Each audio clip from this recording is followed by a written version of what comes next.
স্থানীয় সরকার উপদেষ্টা যিনি আছেন তিনি বলেছেন ফ্যাসিস্টদের লোকেরা যদি কেউ মাপ চেয়ে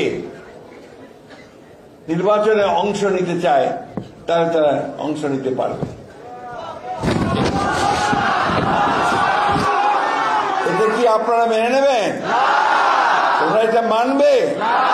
এর থেকে এটাই প্রমাণিত হয়েছে যে তারা এখন তাদের নিজেদের স্বার্থে ওই ফ্যাসিস্টদেরকে তারা জায়গা দিতে চায়। আমি কথাটা এই জন্যই তুললাম, যেটা অনেককেই দেখলাম আমি আপনার ঠিক খেয়াল করেননি, which is dangerous।